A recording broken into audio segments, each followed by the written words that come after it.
All right, good morning, good evening, good afternoon. Welcome back to week 18 of the NFL season. We are here. We are at the final week. I did not make a picks video last week of week 17. It was, of course, the week started right before Christmas Day, or was it? No, that was Christmas. Yeah, Christmas night and all that stuff, and Christmas break. So yeah, I did not make picks this week. If we want to, real quick, I could, and I'll be 100% honest here. Here, let's jump over here. Oh, you know what? I didn't even put it on the deal here. Let's.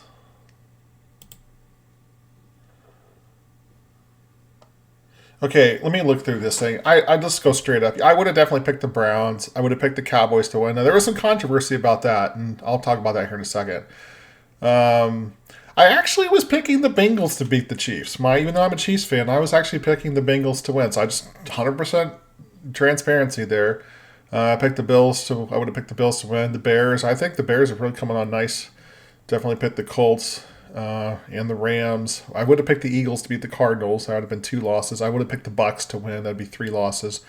49ers, Jags, Ravens, Texans, Steelers. I would have picked the Steelers to beat the Seahawks, Broncos, and I would have picked the Vikings to beat the Packers. So I would have gone 12-4. So that would have been a good week. So darn it. So just that would have been I have no idea what the spreads were like, but just straight up those would have been my picks. So, but maybe don't take my word for it because I didn't actually make picks this week. I just didn't have time with Christmas Day and just being off for vacation and whatnot. So, but yeah, so this video here, what we're going to talk about, and hopefully in the next couple of weeks, I get the rest of my office cleaned back out of Christmas stuff, which is not Christmas stuff, it's where my office seems to be the place where everything is held. So I want to start decorating it here a little bit. Okay, what do we know now? So the playoff picture going into week 18 is really starting to shape up here in the NFL. In the AFC, we know for 100% certainty that the Baltimore Ravens are the 1 seed. They've already clinched the 1 seed. The Chiefs have clinched the 3 seed, and the Browns have clinched the 5 seed. Seeds 2, 4, 6, and 7 are still up in the air. As of right now, what we see on the screen here, let me actually blow this up a little bit. So,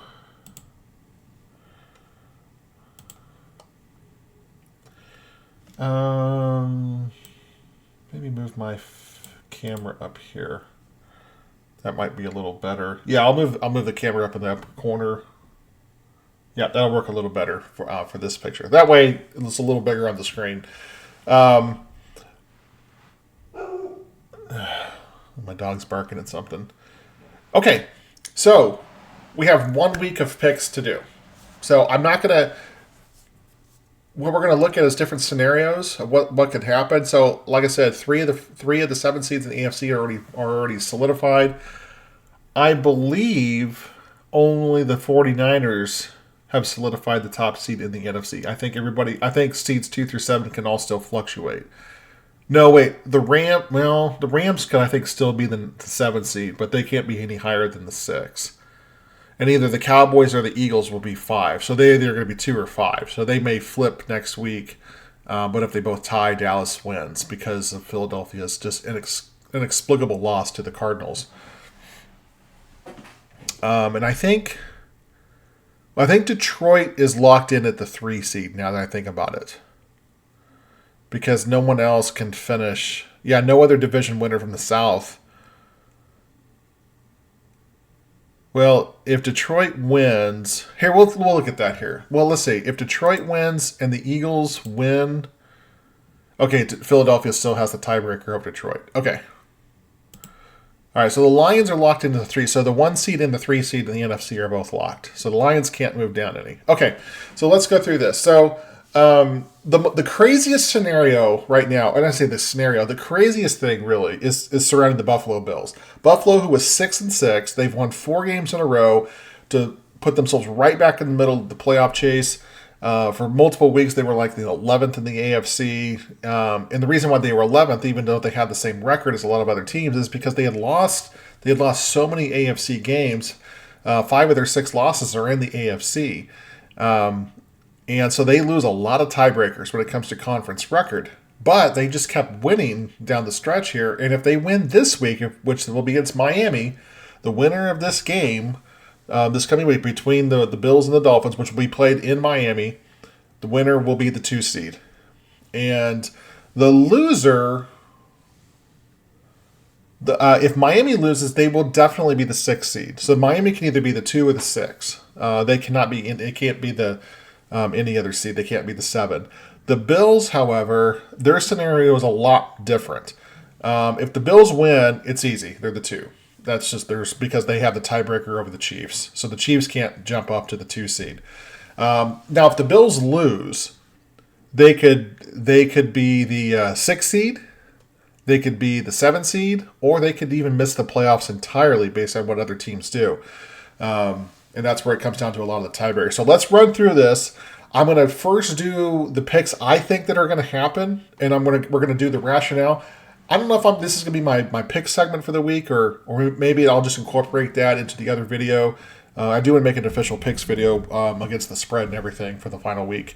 And then I want to talk a little bit at the end of the video about the video I made about the Cowboys and Lions game, which I delisted on YouTube, and I'll talk about why I did that. And some of it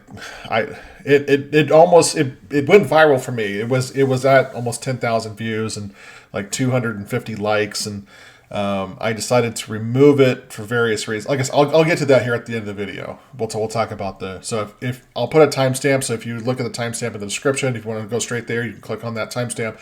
You can go straight to that. If you're like, hey, I remember you had this video up and now it's not on your page anymore, because I got for me, it's a lot of subscribers. I got like 10 subscribers when I posted that video the other night. So, which that's a lot for me when I only had 100 and something, but I got 10 just this week alone. Okay, so Steelers at the Ravens. So at first you're like, well, of course the Ravens are at home. They're going to win this game. The Ravens have nothing to play for here. There's a lot of talk about how they're going to be resting their starters. Pittsburgh, on the other hand, has everything to play for. Right now, Pittsburgh is not in the playoffs. They are one of the, as Rich Eisen would say, one of the teams that are sniffing it, which is such a weird saying. But the Pittsburgh Steelers, you want to talk about roller coaster team. They have looked tremendous at times this year, and other times they look like they couldn't beat the Arizona Cardinals or the Carolina Panthers. So Cardinals probably a bad choice because, remember, if you've watched my pick segments this year, you know that the Cardinals actually have a decent record this year against the spread. So they've played tough, and they're gonna be a dark horse team next year to make the playoffs, in my opinion. Especially since what happens to San Francisco in that salary cap situation there. Anyway, that's a whole different topic.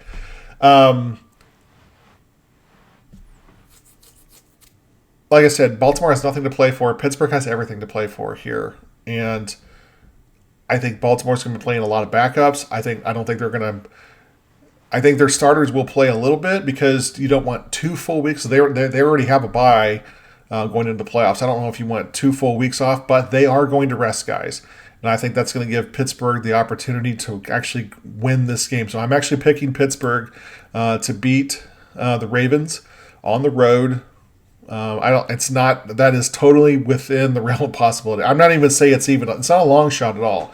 It is definitely, especially with Mason Rudolph playing very well, I think it's an extremely likely probability that it will happen. Texans and the Colts, with CJ Stroud back, and the Colts, obviously, the Colts, Texans, and Jaguars are all 9-7. So these teams are going to decide a ton of what happens here. The winner of this game, I believe, is going to make the playoffs, even though they're not currently in it now. But we'll run through some of the scenarios to see if either of these teams, if they both don't make it, even if obviously one of them will win. I'm actually going to go with the Colts to beat the Texans here, and I like CJ Stroud. I think that the Colts. I just think that they are maybe a little better team. I don't really know if they're a better team than the Texans. This is kind of a pick-em game, and I'm just going to go with the home team in this one. Bucks and Panthers. I'm going to go with the Bucks to beat the Panthers. Panthers are a really bad football team. The Bengals 1-2-3 Cancun after their loss to Kansas City, playing at home. They may have some, let's win one from the Gipper type of thing. But the Bengals have already been eliminated from the playoffs. The Browns are the 5th seed. They know they can't be any higher than that.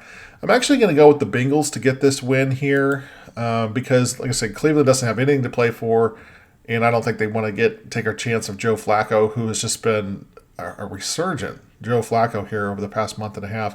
I don't think they want Flacco to get hurt. I think he's playing on borrowed time personally. So, Vikings and Lions. Lions are locked into the 3 seed. I'm actually going to go with the Vikings to get this win. I think Lions are going to have a little bit of a hangover after that really bad loss to the Cowboys. There was some confusion there. Again, we'll talk about that at the end of the video. But I'm going to go with the Vikings to get this win. Lions don't have anything to play for now that they lost to Dallas. They can't be anything lower than the 3 seed. And they can't be the 2 seed either. So, Jets and Patriots literally don't care. So I'm going to pick the Patriots. Falcons at the Saints. Saints are a slightly better team than the Falcons, so we're going to go with the Saints. Jaguars and Titans. Ryan Tannehill's going to be playing, which means I'm going with the Jaguars. I mean, the Titans are... Will Levis has played decently at times, but Ryan Tannehill is he's washed up. He's toast. Seattle and Arizona. I'm going to go with the Seahawks to get the win on the road. Bears and Packers. I'm going to go with the Packers at home. Even though I like the way that the Bears have been playing, I'm going to go with the G-Men to win at home and then to get into the playoffs. Chiefs and Chargers. I'm going to go with the Chiefs, even though they're going to be playing a lot of their backups too. The Chargers team has just completely quit on their team. Everybody's quit in Los Angeles. Denver taking on the Raiders. I'm actually going to go with the Raiders here at home over the Broncos. Eagles at the Giants. I'm going to go with the Eagles to get the win here. Rams and 49ers. I'm actually going to go. I'm going to go with the Rams actually to get this win here on the road. Pull off an upset. I don't think the 49ers. Again, it's week 18. They don't have anything to play for either. They don't want to take any risks and stuff like that. I see a low scoring game here where I think Sam Darnold's going to get a lot of playing time. I don't think you're going to see Christian McCaffrey getting hardly any snaps. I think the Rams get this win and solidify the 6th seed there. I think the Cowboys, even though they've struggled on the road, I do think they beat the Commanders. And then the Bills and the Dolphins. I'm going to go with the Dolphins to get the win at home. They play much better at home than they do on the road. Buffalo doesn't play as well on the road there, so I'm going to go with Miami to get the win. So, with this scenario, the Bills do not make the playoffs. So the Colts would be the 6th seed going to Kansas City. So if the tiebreaker situation here, AFC South champ wins the tiebreaker. So Jacksonville gets the tiebreaker over at Indianapolis based on head-to-head winning percentage.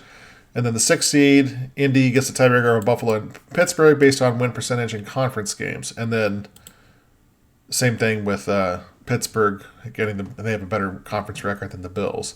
The Bills would be 8th in this scenario, 8th or 9th. Let's see, Bills would be 10-7. Pittsburgh is the 10-7 team there. Yeah, Bills would be the 8th team. Odd man out.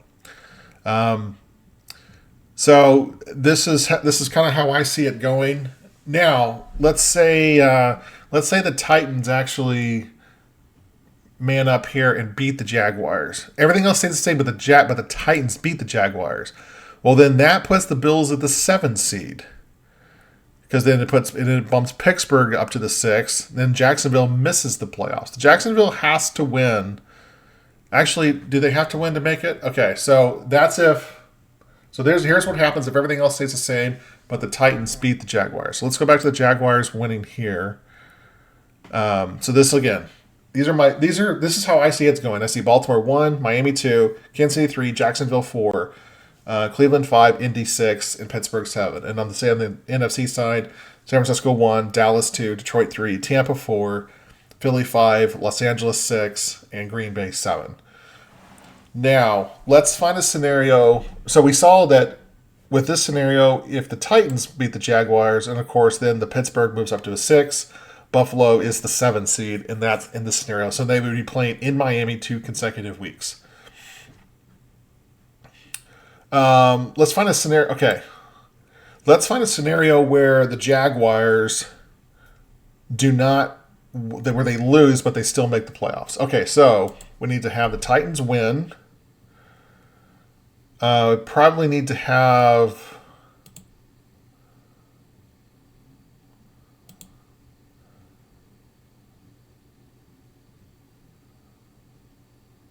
I don't think that game's going to matter because they would be 9-8.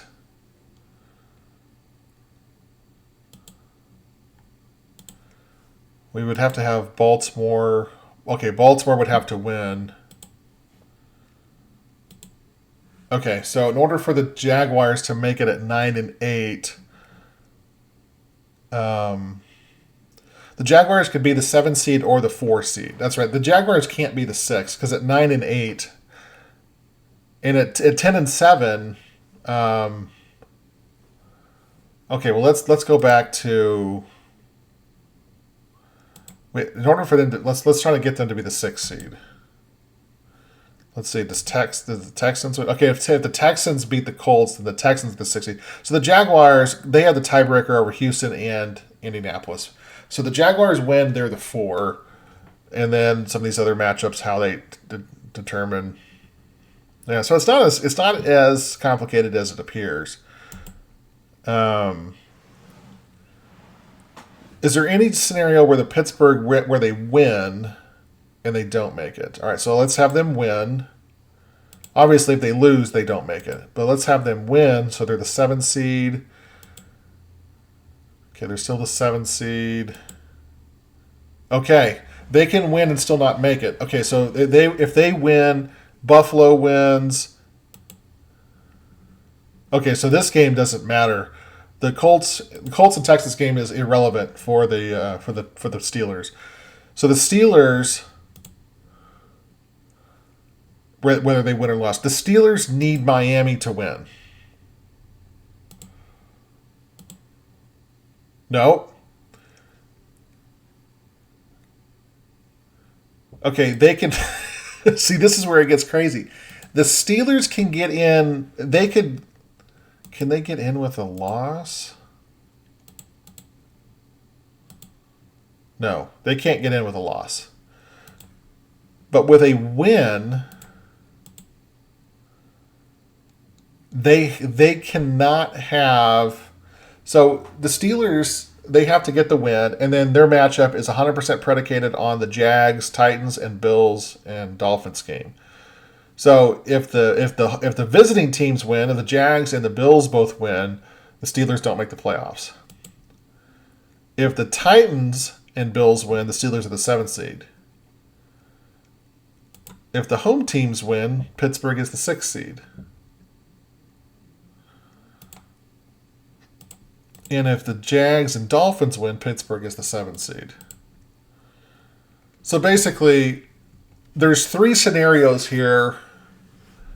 So it's either going to be either both road teams, both home teams, or it splits one way. So there's 4 possible results here between these 2 games.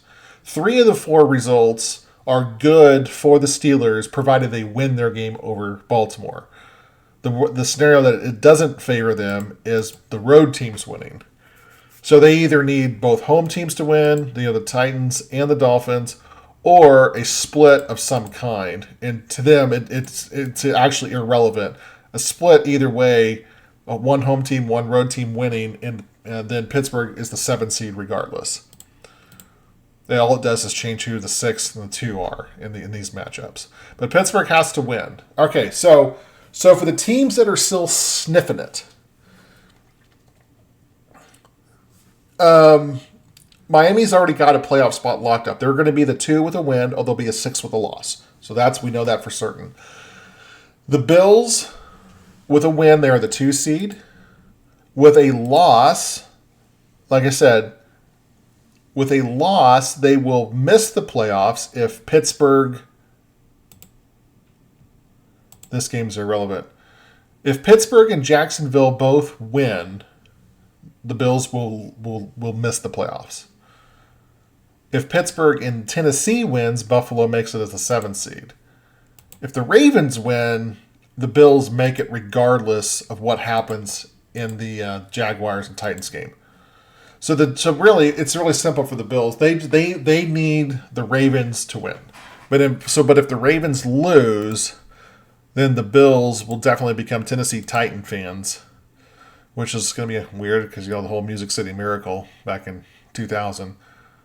So that's the scenario for them. As it comes down to the Colts, Texans, and the Jaguars, Jacksonville wins and they are the 4 seed. Okay. Now, if Jacksonville loses, the winner of the Colts Texans game will be the 4 seed. Now, the loser of this game, that's if the Jaguars lose. So let's find a scenario where the loser of this game still makes the playoffs. That would put them at 9-8, right?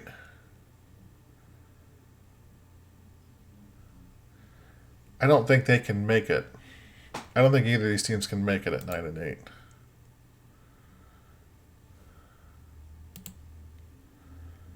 No, they can't. So the loser of this game is out of the playoffs. So yeah, because Jacksonville would have to lose in order for one of these two teams to win this, to be this seed. They both can't be the 6 and the 7. But if one of these two teams, the Texans or the Colts, are the 4, which means that Jacksonville is lost, Jacksonville will get the 7 seed as long as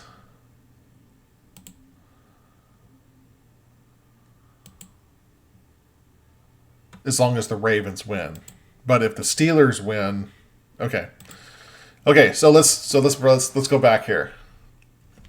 Miami win, they're the 2, lose, they're the 6. Okay, Bills win, they're the 2, lose, and they'll be the 6th seed if the Titans and Ravens win. They'll be the 7th seed if the Steelers and Titans win, and they will miss the playoffs if the Steelers and Jaguars win. Okay, Texans can make the playoffs. They can make it as a 6th seed. They can they can make it as a 6th seed with a win. They'll get in with a win. And if Jacksonville wins, they're the 6. If Jacksonville loses, they're the 4. Okay, it's that simple. Texans cannot be the 7th seed. If the Colts win and the Jaguars win, the Colts are the 6th seed. But if the Colts win and the Titans win, then the Colts are the 4th seed. Okay, so that's pretty simple for them. So basically, the winner of the Texans and Colts game is going to get in the playoffs. It will depend on what happens to the Jaguars, whether they win the division or if they're the 6th seed. And I believe that is it. Yes, that is it. We could start messing around with the NFC side. Okay. Now, the NFC side, again, this is how I see it going here. If the Cowboys and the Eagles, who are both on the road but both playing lesser teams, if they both win, the Cowboys win the division and are the 2 seed. If the Giants win, the Cowboys are automatically locked into the 2 seed regardless if they win or lose against the Commanders. If the Eagles win and the Cowboys lose to the Commanders, then all of a sudden Dallas becomes the 5 seed and Philly is the 2 seed. And that's a scenario that very well could happen because we've seen how Dallas plays on the road. They're just not as good on the road as they are at home. But yeah, that's very simple for the 2 teams in the NFC East. They're the Eagles and the Cowboys. If they both win, the only way that the Eagles can now get the 2 seed is if they win and the Cowboys lose. Other than any other scenario, the Cowboys got the 2. And they will only be the 2 or the 5, but either of these 2 teams. Detroit's locked in as a 3. Now, Tampa Bay with a win. Now, Tampa Bay is currently leading their division. Even though they lost last week, they're still leading because of tiebreakers at 8-8. If they win the division. Okay, regardless of what happens to the Falcons and the Saints. But if the Buccaneers lose to the Panthers, the winner of the Falcons and Saints game becomes the winner of the NFC South, because a loss would put them at 8-9, and they lose tiebreakers to the Falcons. That's why the Falcons would be a division winner at 8-9, and that the Saints at 9-8 would the Saints at 9-8 obviously would be a game up on Tampa Bay. They would be 9-8, while Tampa would be 8-9, and Atlanta would be 7-10. But if the Falcons win and all 3 teams finish 8-9, Atlanta would be the de facto winner of the South. But I don't think that's going to happen. So that's how Tampa. I don't believe Tampa can get. Well, let's find a scenario where Tampa can get in. Can they get in with a loss?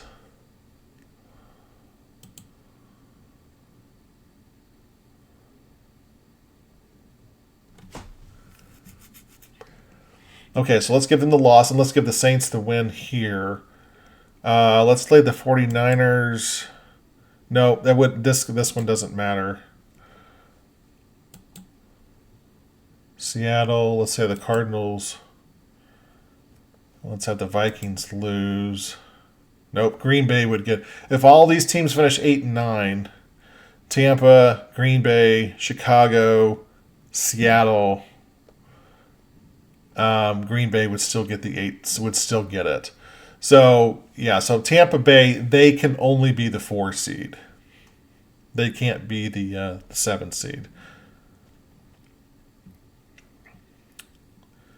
Now the Rams. Now let's say the 49ers win. Let's say Green Bay wins. Where's Green Bay?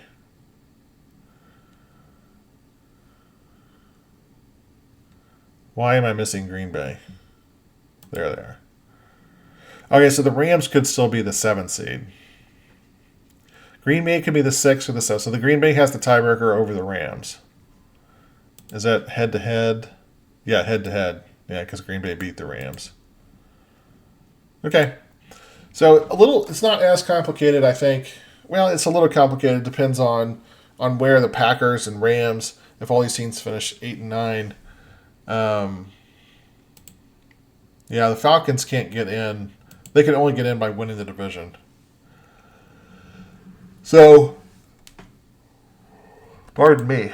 Because Los Angeles is already at 9 wins. So the worst they could be is 9-8. And the Packers at 8-9 still would hold the tiebreaker over.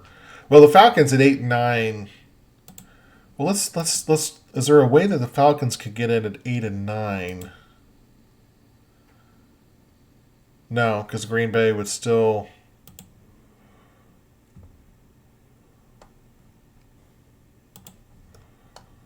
Green Bay at 8-9 would still have the tiebreaker over Chicago.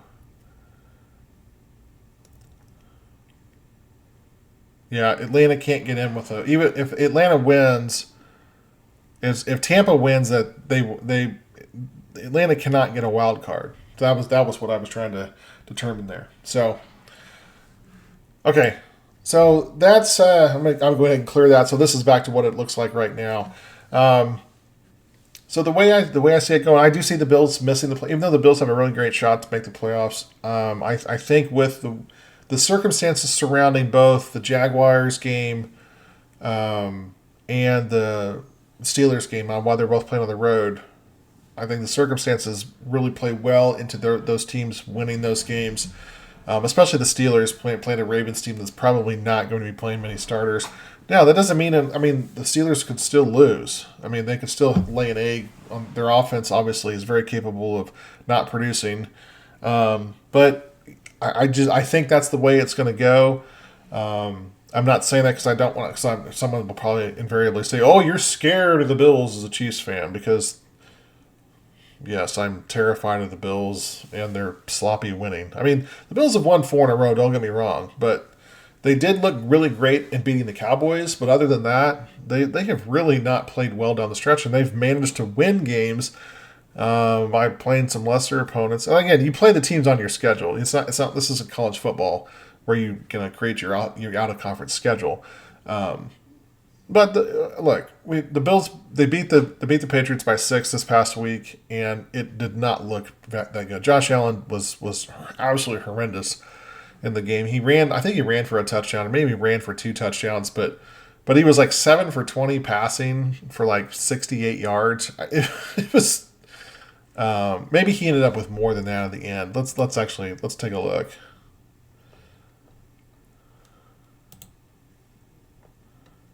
So he ended up a little better. 15. Let's say a little better. 15 to 30. But yeah, 15 to 30, 169 in a pick, 53 rating, a 19 QBR. Yeah, obviously, and he ran 11 times for 44 yards. So, I mean, and his longest was 19 yards. So you take out that, he's at 20. He's at 24 yards, 10 carries on 24 yards. Other than outside his long run. I always like to take the long one out, just to kind of get a better look for what the day looked like for them running for a player running the football. I used to do that with Jamal Charles all the time. Even though Jamal Charles was a tremendous running back for the Chiefs, he would sometimes have like games where he'd have 15 carries for 120 yards, but 2 of those he'd have 110 yards on 2 carries. He'd have 2 55-yard touchdown runs, and then everything else would be like a gain of 2. So, I always like to look at that, and just to make sure that I'm evaluating everything the correct way, because like I said, the box score doesn't always tell you the whole story. He says, "Oh, well, he averaged 4 yards a carry, and that's really good." Well, as a quarterback, you actually want to average more than 4 yards a carry as a quarterback. Because typically when quarterbacks run, it's when the play breaks down, and you're usually picking up 10, 15, sometimes 20 yards on busted coverage, or not on busted coverage, but on great coverage down the field. But the one side of the field's wide open for the quarterback to roll out and just pick up 20 yards. So anyway, those are my thoughts. I'm thinking I will make a picks video here on Wednesday, which is tomorrow. Is that tomorrow? Yeah, today's Tuesday. Today is January 2nd. I do have to go back to work tomorrow, so I'll probably make it in the evening. But I'll make a picks video tomorrow. This one will just be kind of like my playoff scenarios.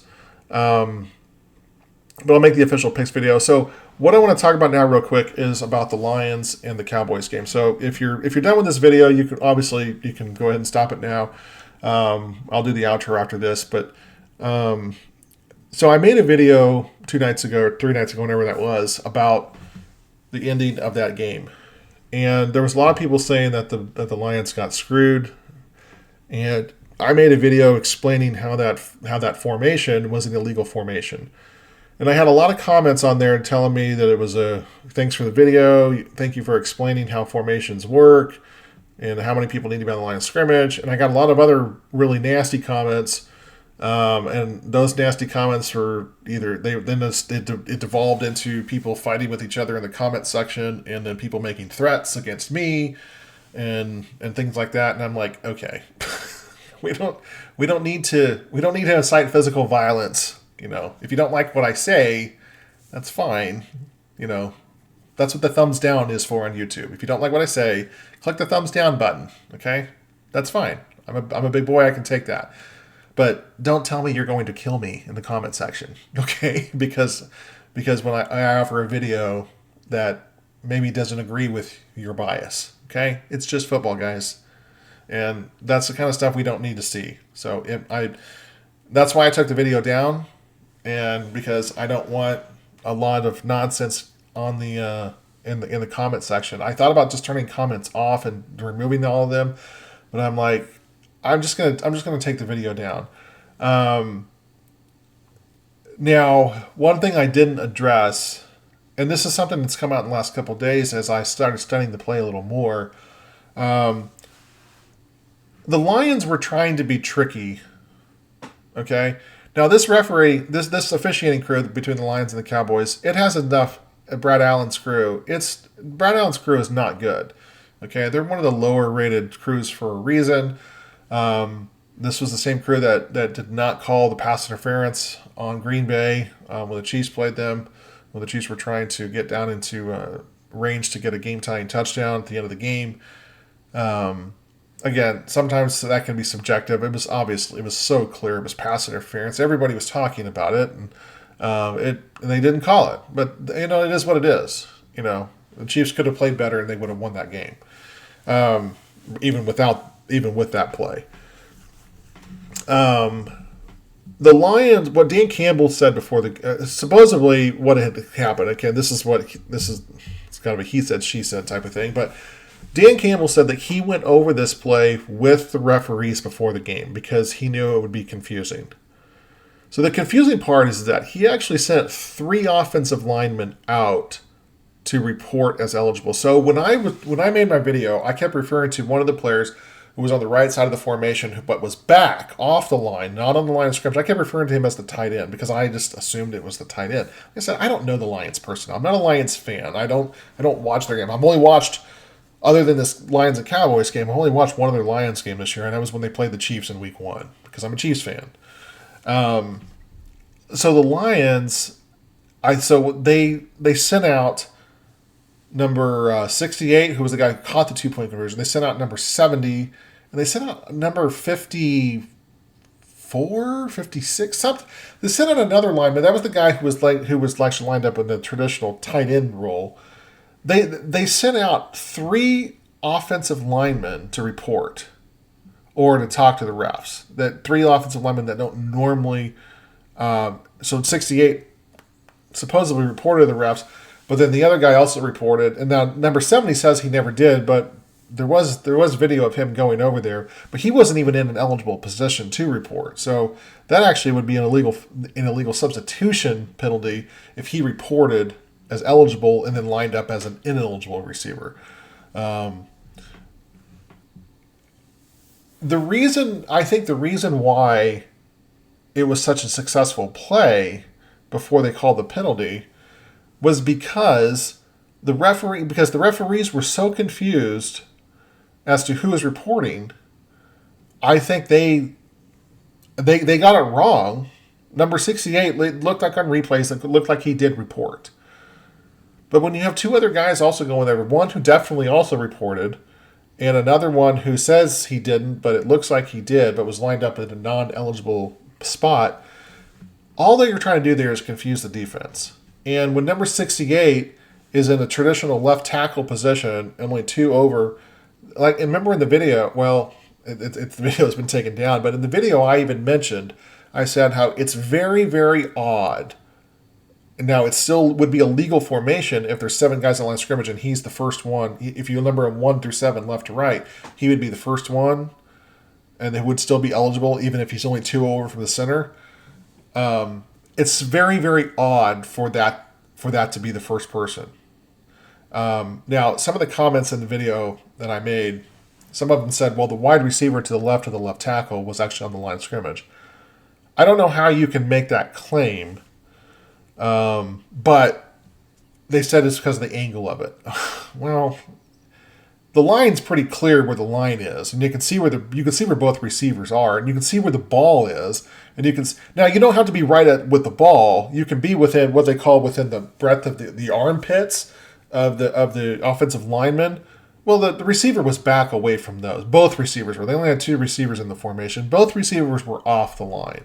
If the guy on the right side of the formation had been on it, he definitely would have been on the line of scrimmage, and then it would have made it an eligible play. Now, again, it boils down to the fact that the Lions, even by talking to the referees beforehand, they confused the absolute snot out of the referees into who was eligible and who wasn't, because three guys, we know at least two, but by some accounts, three guys went over there to report.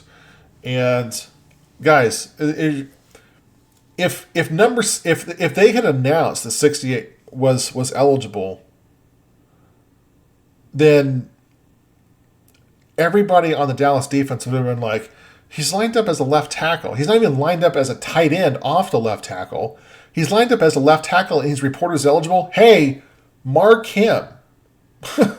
If you guys watched the quarterback show on Netflix and you watched the last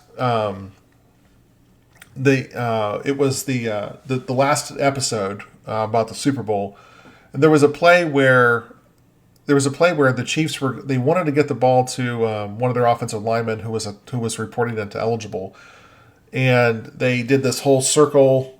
They call it the Pikachu. I think they call it their Pikachu formation, and they circle all around one of the offensive linemen as a decoy, when in reality a different offensive lineman is the guy who was actually reported. Now they still report, so it was Andrew Wiley. They reported as Andrew Wiley is the guy who's going to be eligible, and that's who they wanted to throw to. They do this ring around the rosy type thing with another offensive lineman who's not eligible and who didn't report. But the trick is that they're trying to get your focus on this guy as opposed to the other guy. And the Eagles immediately called it out, and they immediately guarded the guy who was Nick Allegretti, or not Nick, Andrew Wiley, and it didn't work. Now the Chiefs scored a touchdown on the next play, so it was fine. But that's an example of when they announced in the Super Bowl when Bill Hussey's or Carl Cheffers announced that whatever number Andrew Wiley was, that he was eligible. It didn't matter all this other nonsense that the Chiefs were doing. The Eagles immediately knew, they're trying to do this little sideshow over here, but they just announced that number, whatever, let's just say number 60. I don't know if that's his number, but number 60 is eligible. Let's focus on number 60 because they're trying to do some sleight of hand over here. Number 75 is definitely not eligible because they just announced 60 was. And again, referees are bad. The officiating is absolutely terrible in the NFL. And that play, it should have been clear. But I'm going to put some of this back on Detroit a little bit. Again, it's hard when that many people go over there to report. But part of the thing I'm going to put on Detroit is that they made it more complicated than it needed to be. Okay? And at some point, your thick-headedness and your stubbornness just gets in the way. And Dan Campbell then going for two again on the second conversion, which then led to a Dallas penalty. So it's going to push the ball right back to where it was. Well, actually, it was like at the 3-yard line now after their offsides penalty. And then for a third time, he goes for it, and the pass is thrown short. So they had two plays to get in where there wasn't any conspiracy, or there wasn't a conspiracy on any of them, but where there wasn't a bad call or there wasn't a confusing officiating issue. And they failed on two of those. If they had got the second down play, or the second attempt, it would have been good because of the Dallas penalty. They would have declined it and they would have taken it and won the game.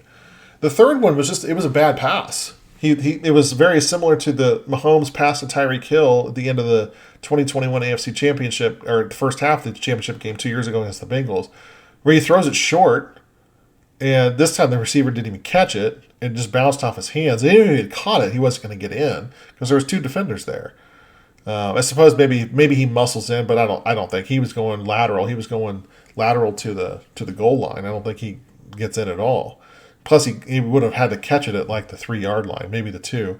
But there was no way he was getting in, even if he did catch that. It was a badly designed play, and Dan Campbell has to take some of the blame here for that because of his stubbornness, just to not kick the extra point.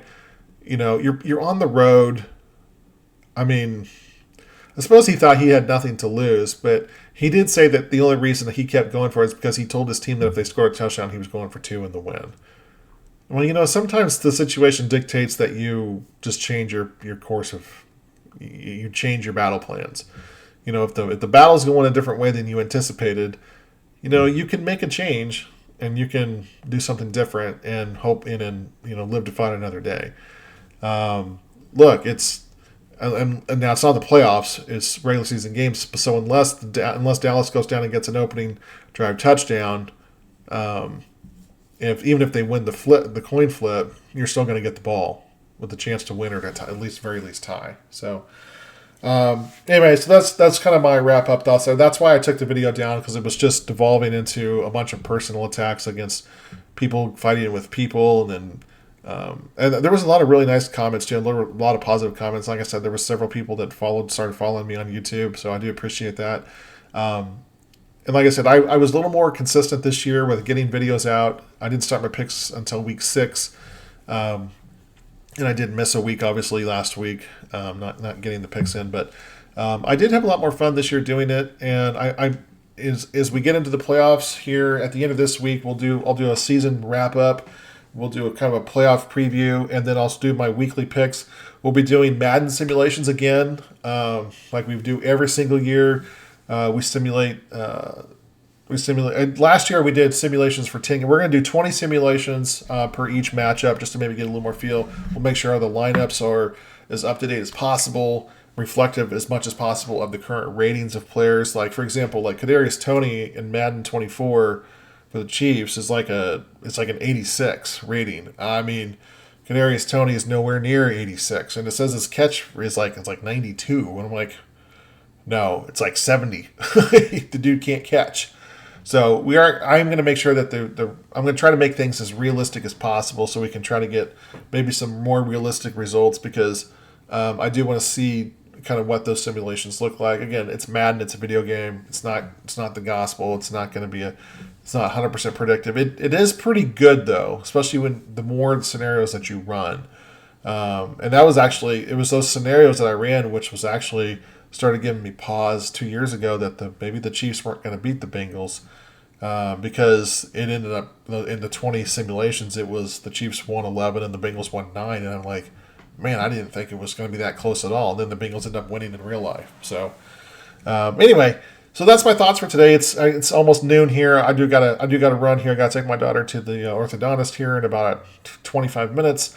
So again, thank you so much for watching this video. If you like it, hey, give me a thumbs up. If you don't like the video, please don't personally attack me for explaining the situation or for offering stuff. If you don't like the video, that's what the thumbs down's for. That's what it's there. Use it. And then leave me a comment saying what you don't like about it. But leave constructive feedback so I know why you don't like some of the picks. You're probably just disagreeing with my picks. And if you're disagreeing with me about anything else regarding the Lions and Cowboys game, look, again, I'll say it one more time. The referees are bad. And they did apparently miss this guy reporting. But again, you put too many guys out there who are ineligible receivers and have them report as eligible all at the same time. All you're going to do is confuse the refs. Should they be good enough to not get confused by that? Yes, absolutely. I agree with you on that. They absolutely should. But again, don't make it harder on them. Okay, they're bad enough as it is. Why would you potentially? Anyway, I've said my piece there. So they didn't get screwed, but I do feel bad for the Lions and their fans for that loss. So anyway, thanks again. Thanks everybody for watching. Again, if you like this video, give it a thumbs up. Consider subscribing to my channel for more content, and I will talk to you later. See you guys.